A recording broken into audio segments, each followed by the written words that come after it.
Hi friends, welcome to my channel Vagdevi's art. శ్రీ విశ్వావసు నామ సంవత్సరం దక్షిణాయనం వర్ష ఋతువు భాద్రపద మాసం స్వాతి నక్షత్రం అండి. ఈరోజు షష్ఠి, అదేవిధంగా ఈరోజు శుక్రవారం అండి. స్వాతి నక్షత్రం రాహు నక్షత్రం.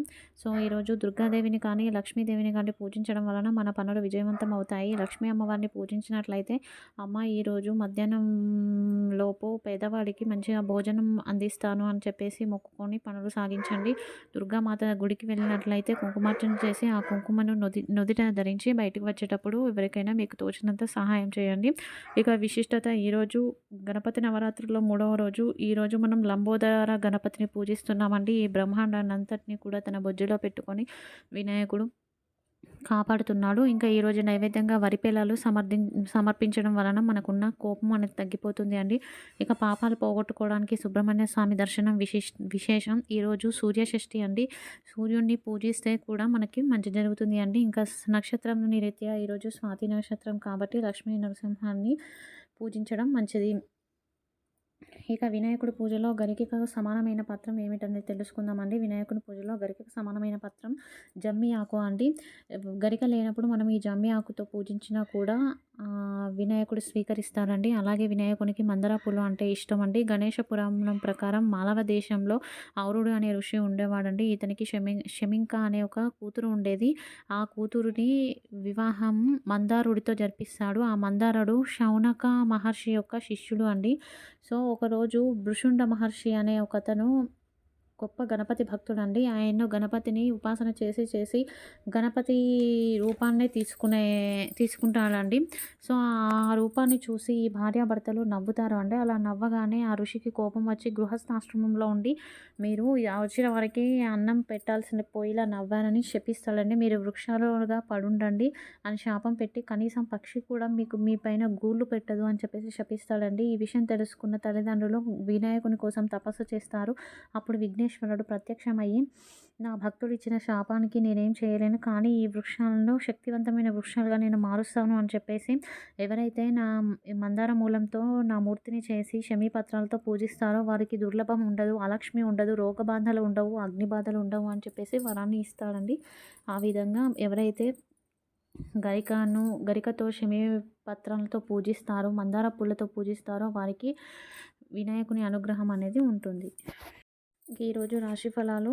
ముందుగా మేషరాశి వారు ఈరోజు శుభవార్త శ్రవణం చేస్తారు. విద్యార్థులకు అనుకూలంగా ఉంది. వివాహాది ప్రయత్నాలు సఫలీకృతం అవుతాయి. రిజిస్ట్రేషన్ లాంటివి సానుకూలపడతాయి. ఈరోజు మీరు ధరించకుండా రంగు గులాబీ రంగు పాటించవలసిన ప్రహారం వెంకటేశ్వర కరావలంబ సూత్రాన్ని పారాయణ చేయడం. తదుపరి వృషభ రాశి వారికి బాకీలు వసూలవుతాయి. విద్యార్థులకు అనుకూలంగా ఉంది. ఇష్టమైన ఆహారాన్ని స్వీకరిస్తారు. ఈరోజు మీరు ధరించకుండా రంగు పసుపు రంగు పాటించవలసిన ప్రహారం విష్ణు సహస్రనామ స్తోత్రాన్ని పారాయణ చేయడం. తదుపరి మిథున రాశి వారికి అనుకునేది ఒకటి, జరిగేది మరొకటిగా ఉంటుంది. వాయిదా పనులు ఉంటాయి. ఆర్థిక ఆరోగ్య విషయాల్లో జాగ్రత్త. ఈరోజు మీరు ధరించకూడని రంగు చిలకాకుపచ్చ పాటించవలసిన ప్రహారం దుర్గా ఆపదుద్ధారక స్తోత్రాన్ని పారాయణ చేయడం. తదుపరి కర్కాటక రాశి వారికి ఒంటరి వాళ్ళం అయిపోతున్నామా అన్న బాధ ఉంటుంది. డాక్యుమెంట్ విషయాల్లో జాగ్రత్త వహించండి. ఈరోజు మీరు ధరించకూడని రంగు ఎరుపు రంగు పాటించవలసిన పరిహారం సంకష్టహర గణపతి స్తోత్రాన్ని పారాయణ చేయడం. తదుపరి సింహరాశి వారు మాట తీరు విషయంలో జాగ్రత్త అవసరం అండి. ఈ రోజంతా అనుకూలంగా ఉంది. అందానికి ప్రాముఖ్యత ఇస్తారు. వృత్తి ఉద్యోగాల్లో మార్పులు చేర్పులు కోరుకుంటారు. ఈరోజు మీరు ధరించకూడని రంగు నీలం రంగు పాటించవలసిన పరిహారం హనుమాన్ చాలీసా పారాయణ. తదుపరి కన్యారాశి వారు మాట తీరు జాగ్రత్తగా ఉండాలి. ఇంటా బయట వివాదాలు ఉన్నాయి. వృత్తి వ్యాపారాల్లో లాభ నష్టాలు సమానంగా ఉంటాయి. ఈరోజు మీరు ధరించకూడని రంగు నలుపు పాటించవలసిన పరిహారం అర్జునకృత దుర్గా స్తోత్రాన్ని పారాయణ చేయడం. తదుపరి తులారాశి వారికి ఆధ్యాత్మిక చింతన పెరుగుతుంది. భవిష్యత్తు ప్రణాళికలు వేస్తారు. కెరీర్ మీద ఫోకస్ చేస్తారు. ఈ రోజంతా అనుకూలంగా ఉంది. విద్యార్థులకు అనుకూలత ఉంది. ఈరోజు మీరు ధరించకూడని రంగు నేరేడు రంగు పాటించవలసిన పరిహారం హనుమాన్ చాలీసా పారాయణం. తదుపరి వృశ్చిక రాశి వారికి శ్రమ ఎక్కువ, ఫలితం తక్కువగా ఉంటుంది. ఊహించని ప్రయాణాలు ఉంటాయి. అవగాహన రాహిత్యం ఏర్పడుతుంది. కోపం అధికంగా ఉంటుంది. ఈరోజు మీరు ధరించకూడని రంగు కాఫీ రంగు పాటించవలసిన పరిహారం నవగ్రహ స్తోత్ర పారాయణ. తదుపరి ధనుసు రాశి వారికి పెండింగ్ వర్క్స్ ఉంటాయి. పెండింగ్ వర్క్స్పై దృష్టి సారిస్తారు. వృత్తి ఉద్యోగాలు సానుకూలంగా ఉన్నాయి. పరిచయాలు లాభిస్తాయి. శుభవార్త శ్రవణం చేస్తారు. ఈరోజు మీరు ధరించకూడని రంగు ఆరెంజ్ కలర్ పాటించవలసిన పరిహారం దశరథకృత శని స్తోత్రాన్ని పారాయణ చేయడం. తదుపరి మకర రాశి వారికి ఈ రోజంతా మధ్యస్థంగా ఉంది. జీవిత భాగస్వామి తోడ్పాటు లభిస్తుంది. వృత్తి, ఉద్యోగ, వ్యాపారాలు సజావుగా సాగుతాయి. ఈరోజు మీరు ధరించకూడని రంగు పసుపు రంగు. పాటించవలసిన పరిహారం దత్తాత్రేయ వజ్రకవచ స్తోత్రాన్ని పారాయణ చేయడం. తదుపరి కుంభరాశి వారికి వివాదాలు చోటు చేసుకుంటాయి. సేవింగ్స్ పైన దృష్టి సారిస్తారు. బాకీలు వసూలు చేసుకుంటారు. ఈరోజు మీరు ధరించకూడని రంగు ముద్ర ఆకుపచ్చ. పాటించవలసిన పరిహారం విశిష్ట దైవాన్ని పసుపు పూలతోని పూజించడం. తదుపరి మీన రాశి వారికి చికాకులు, కోపం, ఆవేశం అధికంగా ఉంటుంది అండి. ఆర్థిక విషయాల్లో జాగ్రత్త. రిస్క్ అనే పదానికి దూరంగా ఉండి రోజువారి పనులకు పరిమితం అవ్వండి.